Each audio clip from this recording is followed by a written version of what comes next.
Hey guys, it's Rob Mo. Welcome back to my channel. Today I'm going to be covering the best build in the game from the best player ever to grace the servers of Knave.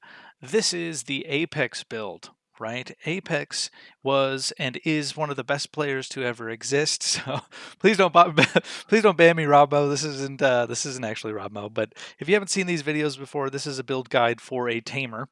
And what I'm going to do is I'm going to cover the attributes, the main attributes of the build, the overview of the build. I'm going to be talking about action skills, profession skills, and then recommended jewelry, everything that you can think of. At the end of the video, I'm going to go through a tier list and I'm going to talk kind of more in depth about what it's good at, what it's bad at. I'm going to be giving it a ranking, so don't feel bad if you need to scroll through. Maybe you're interested in something specific, just see how the build stacks up. If you look at the end, you see the tier list and you think, oh, that sounds pretty good, and you want to watch the rest of the video, just come right back here and watch it through. I'm going to be talking about it. So what is this build? This build is a Tamer build. It's not even, it's not a hybrid. It's not a tribrid. I don't even know what you say for quad. So I just call it the Apex build because this build does everything. And it doesn't do it all amazing, right? If you do everything in the game, you're not going to do anything the best, but it does a lot of stuff really well. It has archery, it has melee, it has magic, and it has pets, which is pretty nutty to fit into a non-human build, right? Like you're going to be wondering, how did he do that? And there's some tricks that I use to kind of shape the build. When I make a build like this is meant to be the ultimate solo build, the ultimate 1vxer, being able to punch up, survive, and do all the content in the game, and flex into any role that you want. This is kind of the I want to do everything build. You're going to struggle with this build in team fights and stuff like that. I would not bring this to a group composition. You have better options for that, like I've explored in the Ogmir build and a couple other things, right? So let's get started with the stats. 31, just because that's the best Vila age. So this is a Vila, right? Like I talked about earlier. You've got your height, max height. You've got weight at fit, mostly because you don't need strength on this. Stout gets you more strength and a little bit of health, which is the health is good, but the strength is not required for this build. You can see I'm at 58. Why is he at 58? Well, because the archery clades that I'll talk about here in a minute allow you to use the meta short bows, not the dense crepite short bows, but just the crepite short bows that are available on every auction house for less than a gold, are super, super good at doing everything that you need with a bow. So 58 does a couple things for you. Not only does it get your damage bonus up to 0%, and I say up to 0, right? A Shivra has negative 12 melee damage bonus. So it's at 0, which is pretty good for a mage, right? You've got your dexterity at 121 and you're a Vila, which means that you can run away from almost anything. Unless it's a lean Vila, you're getting away from them. You can dictate the pace of combat better than anybody on the battlefield. Almost nobody is running a lean foot fighter Vila, right? So having a fit foot fighter is good enough. You get the extra health and all that stuff. And Constitution, I lack on. This is one downside of the build. You are squishy. I have 76 Constitution, which only gets me up to 151 health. A Shivra full dex mage will have around 160, 65 health, right? So you lose like 14, 15 health, closer to 10 depending on your build. But a lot of the stuff in this build can be fixed by finding decent jewelry, and I'll talk about that here in a second. But you are squishy, so that is a downside. And that just kind of comes with the territory. You can't do everything in this game. The game is designed to stop you from doing everything. And this is my best attempt to like give them a finger and do everything, right? So you have to give up on a little bit. You get a decent amount of intelligence here. 97 is totally respectable. 34 psych is just to buff your mana pool. Your mana pool is at 131. A normal dex mage is at like 150, 160. So you basically can do one less spell than them, but look at your combat speed. That's just your movement non-combat speed. Your combat speed is not pictured. It's below. It's like 440 something, 444, I think. You're fast. You're really fast on this character. Right. So let's go into the action skills. This is a full Tamer build. You'll be able to use the biggest and best pets in the game. You've seen me use this build. If you look at my channel, you've got videos of me using Campodons and T-Birds to just wreck people. There's a video of me in Fabrinum Tower using not even a max level Terror Bird to kill 3 guys that were in Panzer and Steel, all of them with health pots, and just cut them to bits, right? So that's this build. So I've got advanced creature control at 100. You can realistically lower this. I think 67 is the lowest you can go and still have a max level Terror Bird. So that's something you can play with. Archery at 100, armor training at 13. Why armor training at 13? Well, with a higher strength, you can wear what I consider the meta mage build, which is keeled scale and horn scale with silk, right? You kind of mix and match those so that it's within your weight class. You don't really need to go above that. Blocking at 60. This is something that you suffer on, right?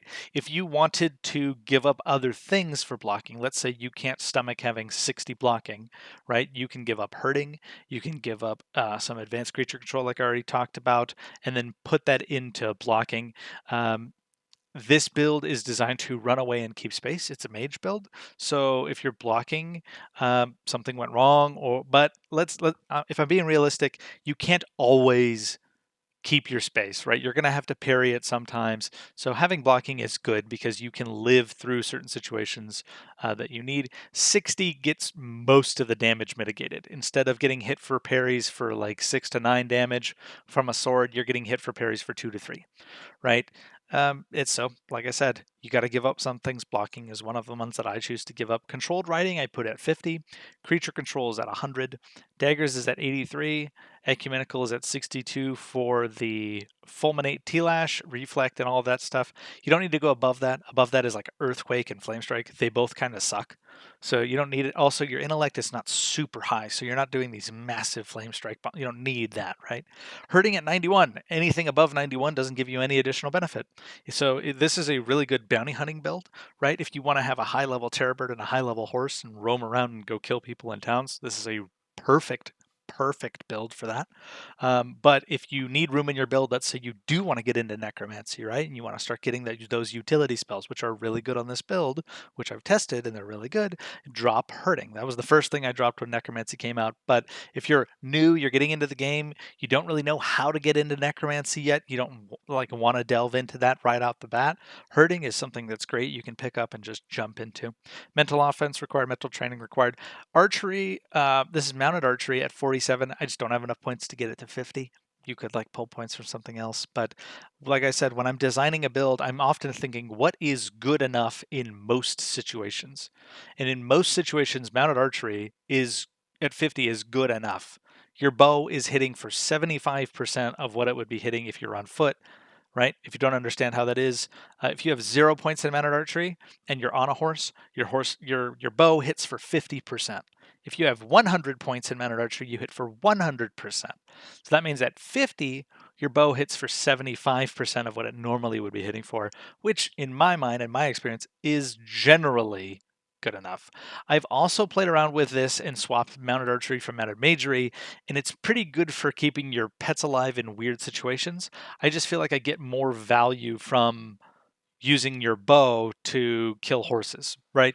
So with a tamer build, your pets are extremely vulnerable while traveling, right? A lot of people think playing a tamer is brainless. It's very easy, right? And it's because you see the cool highlight videos that I put out where I'm eating 3 people in Fab Tower and just decimating people in steel and stuff. The reality is if you get caught out traveling with any pet by anybody basically with a bow, that pet's going to get roasted. So if you want a chance of your pet surviving, because honestly, your pet is your lifeline in a lot of situations, you need to be able to dismount the enemy. So I played this quite a bit for months and realized pretty quickly that if I was going to live through a fight and win a fight in the open, I needed to kill their horse. And the best way to kill a horse is mounted archery. So I have mounted archery on here. I can drop a horse and then I can put my pet on you. I can dismount, start healing the pet, or I can just come in with my dagger and just pressure the shit out of you, right? Playing a tamer, some basic tips for combat. If you're going to quickly need to learn what you should be doing, right? Should you be pulling your dagger out and pressuring the enemy? If it's a 1v1, I really like to do that, right? If I have a beefy pet that I know has a good amount of health, I'll come in with my dagger because I know I can punch up and do pretty good damage. If it's a mage and it's my terror bird, I'll just let him go eat him alive because it's basically a free kill. But maybe sometimes your pet's getting longbowed and you need to bomb heal it while it closes the gap, and then just keep healing, healing, healing. Sometimes you got to practice and learn when to be healing and when to be doing damage, because it's really more game sense than anything, and that's not something that I can really instill in you. But just know that a lot of new tamers will do two things. They'll think that the only thing they can do is heal their pet, which is the wrong answer in a lot of situations. A lot of times you want to put pressure with your dagger, or they will just tell their pet to attack and just fucking pray to God it works, right? I've seen so many people send their terror bird in, send their bear in, send their fucking whatever in, and it just gets devoured because they don't pull it out, they don't know how to position it. They send it in at the very beginning of the fight, right? If you have the foresight and the thought to do it, you want to hide your pet for the mid fight. If you can hide it behind a wall or behind a rock or even like just put it in a bush, start the fight, and then in the middle of it, look for a mage in the back line to put it on or bring it to your aid. Maybe you have a big beefy Campodon that you can kind of kite around and make a footy get punished. You can bring it into the mid fight, and then all of a sudden it survives a lot longer. It's very easy for the enemy team to just say, kill the Campodon, and it's like painfully obvious what the target is. So pets will flop in team fights most of the time, right? Sprinting needed, taming at 100. If you're rich, dump taming. That's 100 points you can get back into your build. If you're new, you need taming. Got to go get your own pets. Do the grind like everybody else. But at this point, I don't have taming in any of my builds because I'm super rich, right? So I just buy everything. But if you're new, taming is great. The best way to level taming is to find bush pigs that are applicable to your level. Bush pigs spawn at all different levels. Just go like south of Fabrinum into the canyon there. Mercy them, do the wheel spin for 3 ticks. Every quarter of a wheel you get experience, you can open up your taming and see it like tick up, and then just repeat that until you're 100. It's miserable, but that's how you do it. Vitalism at 60, I found that this just kind of works. I'm not super offensive with my spells. I might get like 1 or 2 T-lashes max in a fight. Most of the time I'm using my dagger bow or I'm healing, right? So Vitalism is good enough at 60.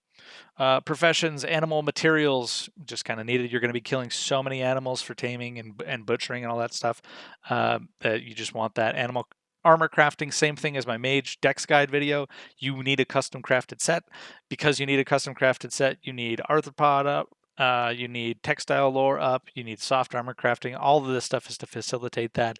And because most of this is building into armor crafting, I just went ahead and got the laminated and the plate. And that way, when you're out there butchering turtles and stuff like that, you can make good reptile sets. You can do good reptile guard first sets, put them up on the auction house for 6 gold a piece, right? That's 30 gold a set. Just start making money with that. People do buy it, right? People do buy that in this game, right? The numbers listed here are like a Haven priority. I wouldn't leave Haven until you're around level 13, right? Thaumaturgy is really good as well. Eventually pick that up. It's if you wanted to go into spiritism or something, that's like huge money saver. Jewelry priority list. Jewelry can really, really help this build because this build had to give up a lot. If you can pick up a taming trinket so that you can put it on, go tame your pets, and then like swap it out with a different trinket, that's a lot of free points in your build, right? So this is kind of like in order of priority. Getting Vitalism would be really good. Daggers is really good. Archery, herding, aggressive and defensive stance. All of these things right here are just like would be nice if I had them stuff, because if your trinkets uh, lose their charge, you're out and about, you still kind of need to have your build online. So taming, depending on how dependent you feel without a pet, taming can be integral to your build, and you might not want to find a trinket with that. But I like it because I'll build a nice stockpile of pets, so I don't need to really worry about it, and then I can save those points in my build. But that's pretty much it. You want to look for all of these things on here, and you can kind of rotate in and out of different skills depending on what jewelry you can find at a reasonable price. Under rings, you need Constitution just because you don't have much. Psyche is good as well because it gives you more mana. Pierce damage is really good for your dagger. I run a tungsteel dagger with a placoid scale grip for crit chance. It's a rich boy dagger, but God, it slaps. If you watch my Odin Seed video where we're 2v7, how to lose with 350% more people, that video, I'm using a tungsteel dagger, and you can see the damage that it puts out on this build. It's pretty disgusting. Right? So, going to go into the tier list here. Just quick shout out to ATC. He lets me use his screenshots for all my thumbnails and stuff. He's a god. So I just wanted to give him a quick shout out. All of his stuff is fantastic. Hit him up on the official Discord if you want to look at all of his stuff. He's got some awesome thumbnails. Right. So let's get into the tier list. PvP. Whew, this is a tough one. I'm going to save that one for later because I don't really know where to put that. PvE. Absolute S tier. You can go get a Campodon, have the beefiest pet in the game, 1200 HP at max level, 60 damage a swing on plate users, just such a god tier pet. And most people think they're trash because they're slow, they don't want to move around the map with them, but in the right situations, Campodons are crazy. You can use T-Birds to go do PvP, you can pick up any pet basically, you can get a turtle, go solo some trolls, it's just S tier PvE. You've got a bow, so you can pump out range damage and stuff. It's god tier. This build is S tier PvE, not even hands, no question. 1v1, right? So like I talked about in my previous video, there's two types of 1v1s. There's dueling, and then there's actual real world. You're trying to kill each other. Dueling, this is like F tier because you can't duel with your pets. Nobody wants to duel a pet. Assholes will kill your pet if you do, and it's regarded as unjust. You're also a mate. Like it's terrible. You can extrapolate why it's terrible at it. 1v1 in the open world, if you have your pet with you, is S tier. It's like really, really good because you just punish people. It's very hard for a lot of players to overcome a high level pet. Good players can, like you can parry terror birds, right? I don't know why I'm sharing that knowledge, but find a buddy who has a terror bird and practice parrying on him, and they become a lot less scary when you figure that out.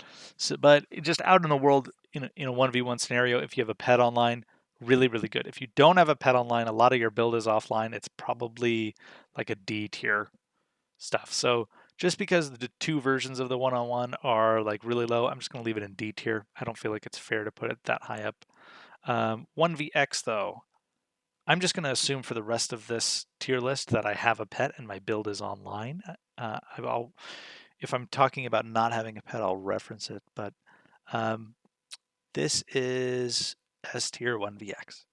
And you could just see the examples on my channel of me killing multiple people by myself, multiple competent players by myself with this build. Having pets is a game changer. And I played this so frequently because I was playing solo a lot and I really wanted to figure out how to punch up.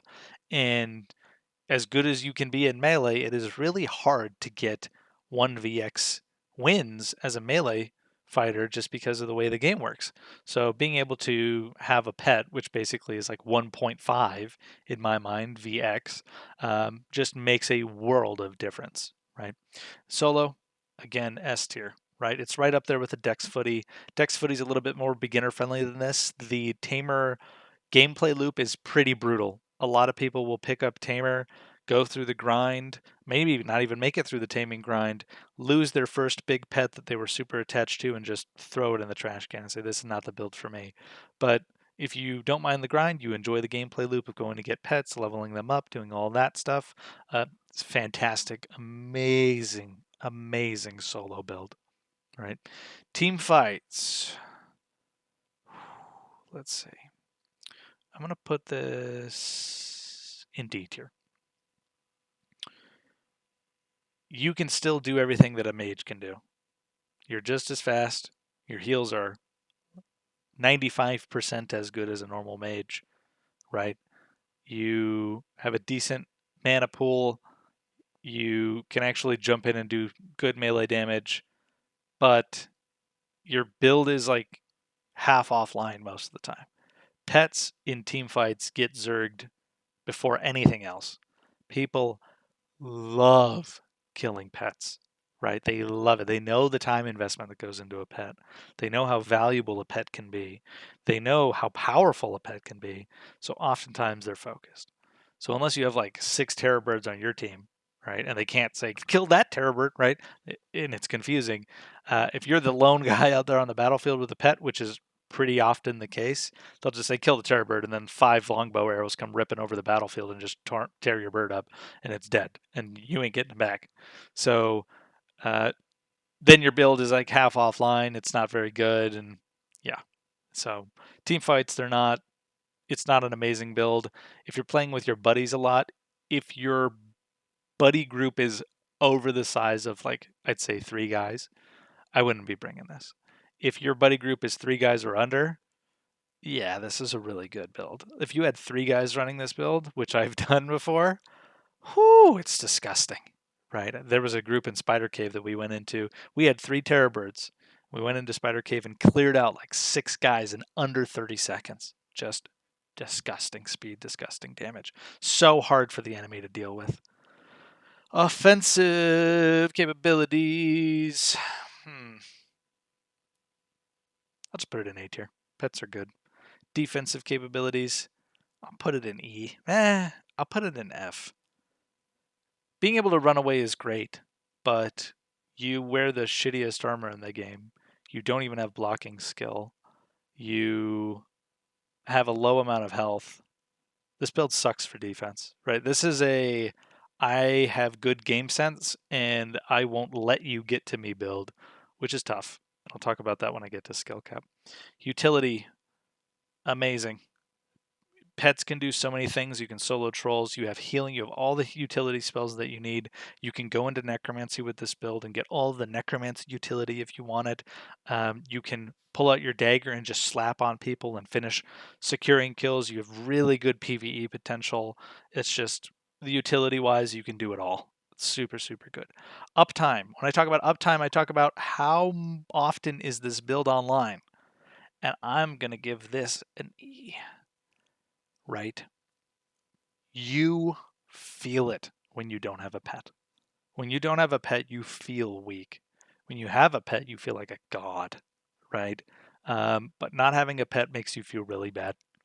So this is just it's just how it is. You dedicate so many points into having a pet that it's punishing when you don't have one. Rightly so, right? Pets are strong, as they should be. They take a long time to level up. Oh my god, don't get me started. Crafting. D. I'm going to put it in a D tier because you're pigeonholed into making armor and zoology, like hardcore zoology. You need all of those up. There's going to be more pets, or I'm sorry, more types of creatures added to the game, which will suck up even more zoology. Um, then, so the only thing you can really do with that is armor. And you need your custom set, so you need textile with silk, right? It's just, and you need all the animal material stuff. I'm gonna put it in E. Mostly, you can make armor. You could hypothetically do pet crafting as well, or instead of armor crafting, say you didn't want to do the full armor crafting, do the medium and the heavy as well. You could do pet armor crafting. I don't recommend that. Pet armor on the auction house is really cheap, right? When they add a beast mastery and they add like pet armor and stuff like that, you'll be able to put armor on your horse, or I'm sorry, armor on your bears, armor on your campodon or whatever.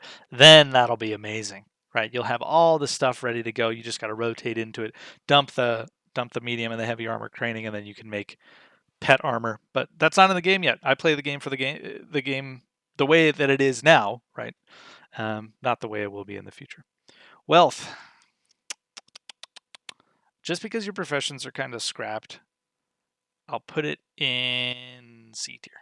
That's why. But from a wealth generation standpoint, you can do a lot of cool shit with your pets. You can go solo bosses that you wouldn't be able to solo pretty easily. You can go do dungeons by yourself. You can actually go kill minotaurs by yourself if you have a campodon, which is a very long walk. And I recommend it if you haven't done it before. It's actually just like a cool journey. So you can generate some wealth, right? But there's a risk, right? I was doing the standard run where I'd buy a terror bird and then I would go kill a boss with it and try to get a drop. If I killed the boss and got the drop, I would get like 250 gold, 300 gold from the drop, which would pay for the next 6 terror birds. So that way I kind of got out of my taming loop. Once you figure out your niche, something you can go do with your pets, then you can start justifying buying them. Then the grind gets a lot easier, and then you're spending more time with like playing the full build, which is good. So I'd recommend kind of exploring the world, figuring out what you can do with your pet that normal players can't, right? Being able to just send your bear into the middle of a bandit camp and tank the whole thing and just kill everything with your bear is really good. There is a bug right now. If you don't do any damage to a target and you kill it with your pet entirely, you won't get clayed. So make sure you guys outburst the target or spurt the target to do just any damage, and then you get full clayed when your pet kills it. That's just another tip. Farming, same thing. Same thing I basically just talked about. When I talk about farming, there was a little bit of confusion from some comments. That's like gathering wood, and actually, now that I'm thinking about it, it's like extraction stuff. F, right? You're not doing any extraction. That's a lie. You're using the butchery table, so it's okay, but it's nothing special. You're not like going for big ticket stuff. Skill cap. Whoo. I'll put this in C tier because it's very difficult to learn in the beginning.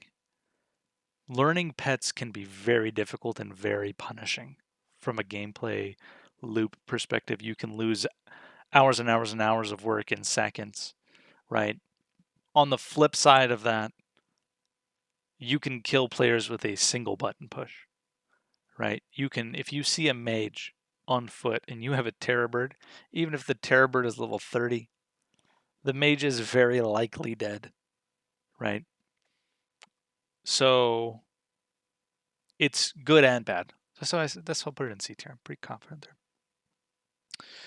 I'm going to put it in B tier for PvP.